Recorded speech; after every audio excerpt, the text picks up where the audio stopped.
My name is Matt and I'm an infrastructure engineer at ITVET. I think I got quite lucky because Keith picked me out quite quickly because I was doing like revision after work and stuff. Working in that role as well, your customers have just shifted slightly, right? Because they're now not external customers. It's the same, but it's not. Like the thing I really like about it is you build relationships with people. But I know everyone and I can just go up to everyone, have a conversation. And because everyone at some point has either needed you to sort the PC out or rebuild the laptop or whatever it is. Hi, my name's Darryl. I'm the CEO here at ITVET. I'm talking today to Matt about his life and his journey at ITVET. When was the first time we met? I don't know. Probably at the Engage Awards? No, probably before then. I wouldn't be able to pin an exact date all right. on it, That's okay. Yeah, probably, I don't know, year and a half ago. Yeah. So what was life like before ITVET? Life was sad. So I worked as a bartender before I came to ITVET. I worked there for about a year and a half. The job in comparison is night and day, right? Like I was doing something that I was doing for the sake of it, doing for the money. I've now transitioned into a role where like I genuinely enjoy what I'm doing. Every day I go into work, I enjoy what I do. I actually went to uni for business management, but during my third year, COVID hit. Things didn't go the way they planned, but it is what it is. So when I was at the bartending job, I was like, I actually need to do something with my life. And I thought, why don't I just do IT? I think I was like troubleshooting an issue on my computer. And I was like, I can just do this for a living. Like I should just do that. So I've been doing that. I did the A+ and then moved on.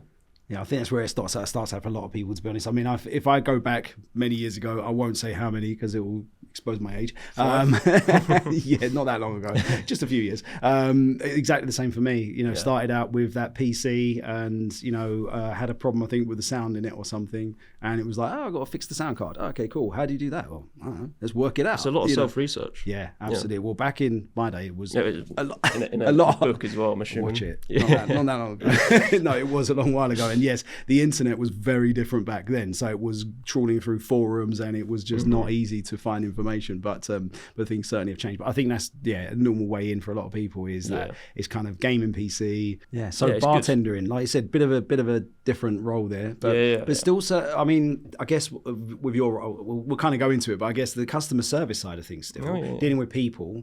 Even in a bartender role, I mean, I always say I would absolutely take anybody from retail to come in because like that experience of being in front of a customer, especially a member of the public, like it's invaluable experience. So has that helped you, do you think? Yeah, big time. I think that was one of the big selling points that Andrea had when I first had my interview with her. She was really, really happy with that. And I think going straight into service desk as well, being on the phones, it definitely teaches you how to deal with customers, especially like customers that aren't nice. It teaches you a little bit of patience, teaches you people skills, how to communicate, how to make them laugh. It was very, very beneficial for me. So how did you find out about us? How did you find out about the job and the role? I got very lucky. So, Nicholas Rogan, he's a family friend of mine. I've known him, my whole life. So he heard that I was doing my A+ at the time. And I was like, you should apply for ITVET. And I was like, yeah, absolutely. Looked at where it was, Stortford, brilliant. Just in from there, I applied on my own. And then Nick did a little, what's it called? Referral, he did a referral for me, and here I am. Nice. Hopefully, put in some good words. I mean, I'd like to think so. Maybe not. Maybe he was trying to undermine me, but who knows? No, well, you're here, so whatever he said must have worked. I think, to be honest with you, Matt, I think we love getting people in a recommendation. If I'm honest, because I think we've talked about this before as well. But it's like, it's getting that match. It's making sure it works so that obviously Nick still with us as well. Really enjoys the company. He's got the right sort of skills and also personality and culture, and it obviously matches that of the company as well. So obviously you must have thought, Matt, you're a perfect fit. So so you applied. So what was it like? Talk us through the whole kind of process. How did it sort of come about? Yeah. So as I said, I was doing my A+ at the time. I just passed it or finished it when I started looking for jobs. It's funny because I did it through this course thing, and they were trying to find a job for me for like, I don't know, a month or something. I was like, ITVET. I applied and got a call back the same day from Laura. Nice. Had an interview like a week later, and then had another one after that with Andrea a couple of days after, and I was straight in from there. Wow. It was seamless. So quite seamless, yeah. And you felt obviously when you landed first day, how was that? How was the I experience? mean, nerve-wracking. Yeah. Yeah, definitely nerve-wracking. But great. One of the things I love the most about ITVET is the people, and that was evident from day one. You know, everyone was super friendly, everyone was super helpful.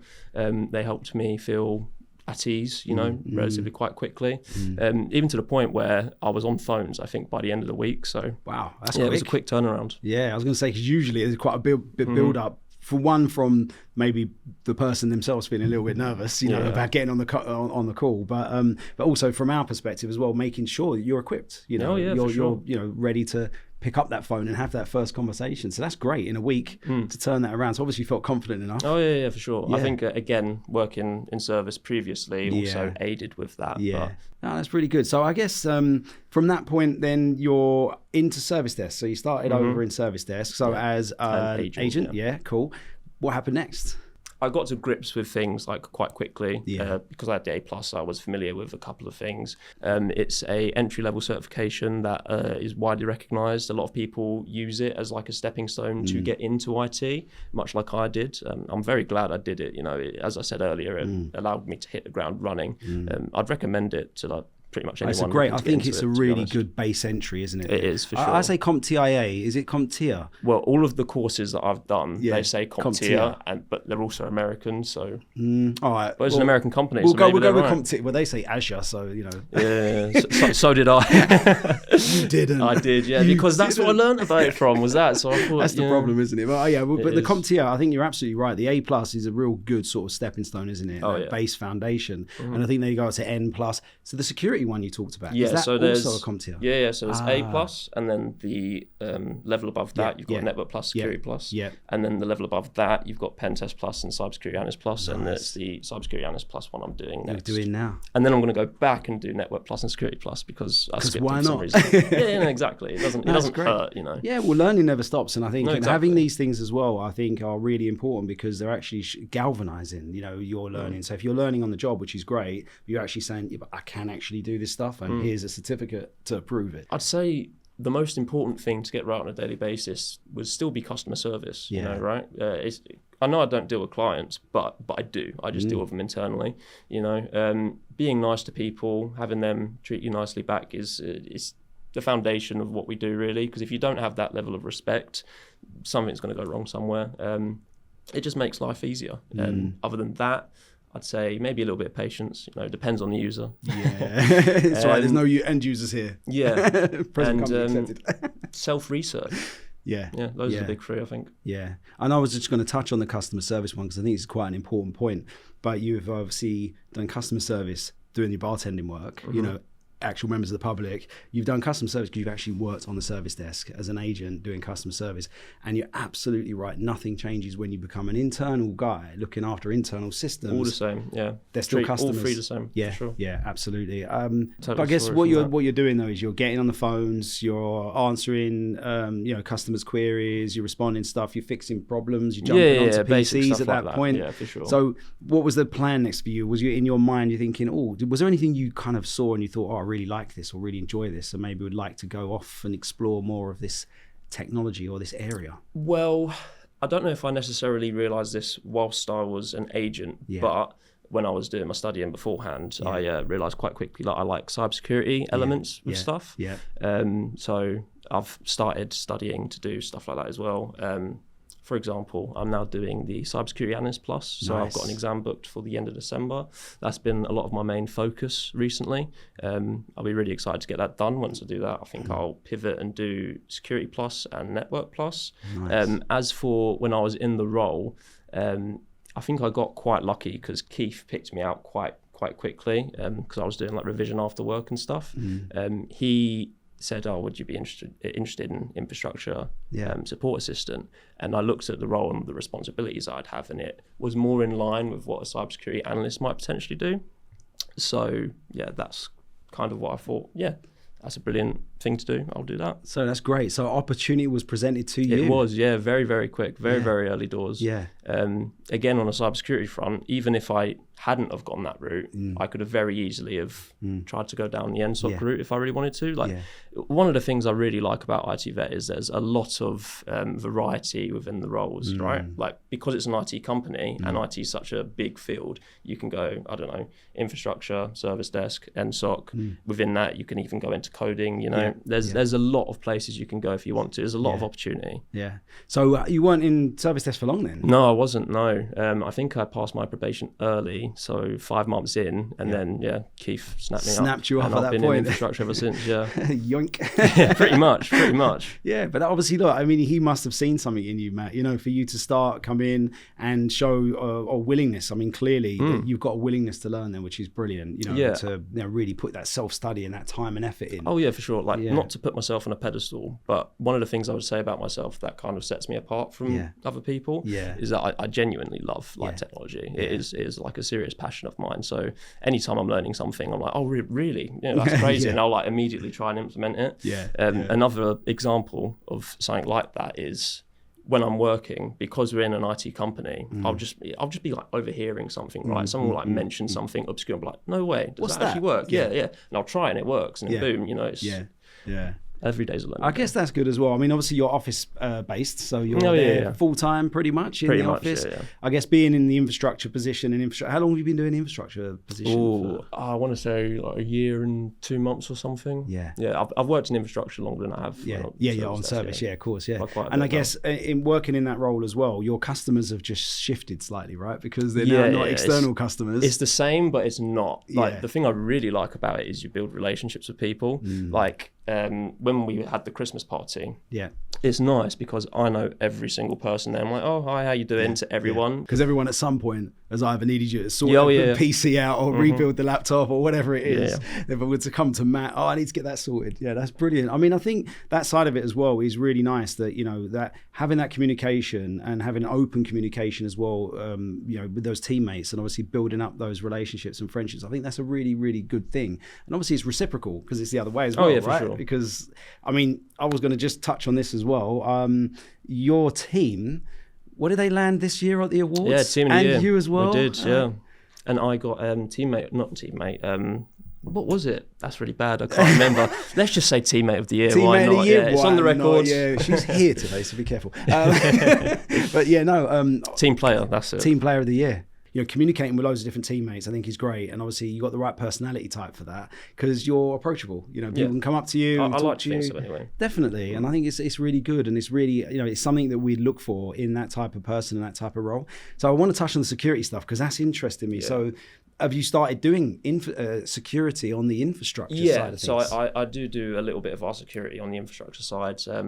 I do our security alerts, for example. So we have Defender XDR. It's basically like a network-based intrusion detection system, a little bit of a SIEM as well. So anytime something, you know, suspicious happens on a network, it will raise an alert for it. I go through all of those daily, make sure it's all valid. You know, you've seen when I reach out to you, I'll have you apply for global You're like, was that you with your old laptop? Exactly. So I do a little bit of that. I also do our security patches. So again, in Defender XDR, we can see our vulnerability management, a big part of that being a lot of the CVEs, so I can list them all. Oh, these ones are critical, and then I'll go ahead and patch them.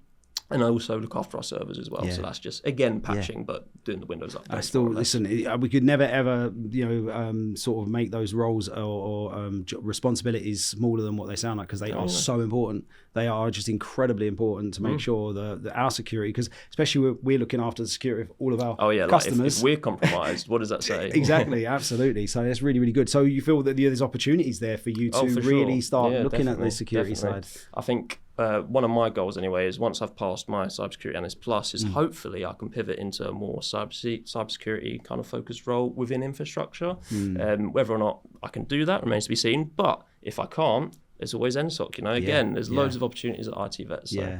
No, that's really, really good. And it's really great to hear, because I think, you know, that's the thing is, like, when you find somebody, I mean, you're clearly passionate about cybersecurity, you know, you really enjoy it. And I think when you find that in somebody and you're like, okay, cool, is there a place that we can, you know, this person can go off and explore? And like you said, we've got a whole, we call it NSOC, and I know probably a lot of people maybe are thinking, what is that? So Network Security and Operations Center, just to clarify, you will hear about NOCs in companies, so a Network Operations Center, and you hear about a SOC, a Security Operations Center. we've blended the two. So just for the people watching. But yeah, no, it's really, really good. And I think, you know, when you've got somebody with that clear passion and enthusiasm for a certain subject and certain topic, if we can make that happen, you know, that's what we're all about. If there's something we can do, we definitely have a team there. And without saying that that's maybe an opportunity for you to, you know, at some point, most definitely. I think that's a really, really good one. Yeah. So what would you say then, in your time at ITVET, has been one of the biggest achievements that you've had?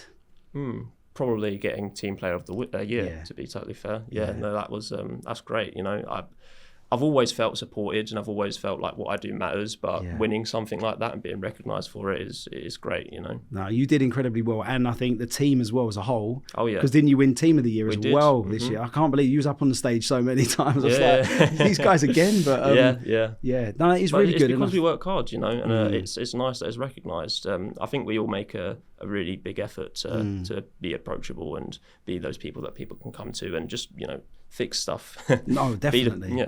Definitely. Well, listen, we said it's the backbone. You know, you guys, the infrastructure team. It's the infrastructure. Yeah, exactly. You are keeping us underpinned, looking after our systems, keeping us up to date, keeping us patched, keeping us secure, so we can look after our clients. So, to be honest, we couldn't do what we do without you. So, hence why, again, team player of the year and infrastructure, you won the team of the year as well. We did at the awards this year. I'm very proud of that. No, honestly, it's brilliant, mate. No, but you've been doing great. I think you're doing an amazing job, Matt, as well. Awesome. Well respected member of the team, mate. Thank you for saying so. No, thank you so much for coming in today, Absolute having a chat pleasure. with me. Yeah, really appreciate it. it. It's been great. Thank you, man. Thank you.